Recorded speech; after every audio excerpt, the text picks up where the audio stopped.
และบางสิ่งกำลังจ้องมาจากความมืดเงาร่างคล้ายพ่อของเขาปรากฏข้างเตาไฟ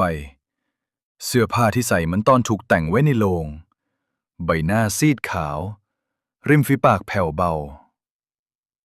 ข้าหาทางกลับไม่ได้ลูกเอ๋ยแล้วร่างนั้นก็สลายไปพร้อมสายหมอกคืนสุดท้ายของพิธีหมอผีซือจาเริ่มทำพิธีชี้ทางกลับบ้านให้วิญญาณเขากล่าวบทโบราณของม้งจากทางหมอกสู่แม่น้ำแห่งเงาจากแม่น้ำสู่บันไดแห่งบรรพบุรุษเสียงของเขาสั่นสะท้านเหมือนมีเสียงอื่นสวดตามอยู่ข้างหลังอย่าหันกลับไปไม่ว่าจะได้ยินเสียงอะไรหมอผีเตือนแสงล่าแต่แล้วเสียงหนึ่งดังขึ้นแสงล่าพ่ออยู่ตรงนี้เขาหันกลับไปเห็นพ่อยื่นมือออกมาก่อนที่เงานั้นจะจางหายไป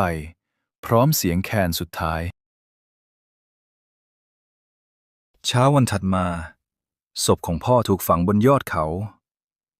พิธีเสร็จสิ้นทุกอย่างเหมือนกลับสู่ปกติแต่คืนนั้นเมื่อหมู่บ้านกลับสู่ความเงียบเสียงแคนนั้นกลับดังขึ้นอีกครั้งดังมาจากเชิงเขาเหมือนเสียงของพ่อลูกเอ๋ยถึงเวลาที่เจ้าต้องกลับบ้านของเจ้า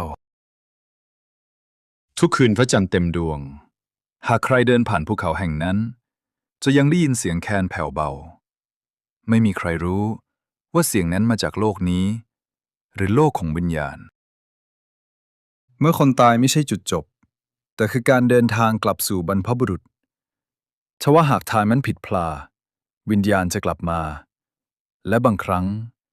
อาจพาใครบางคนไปด้วย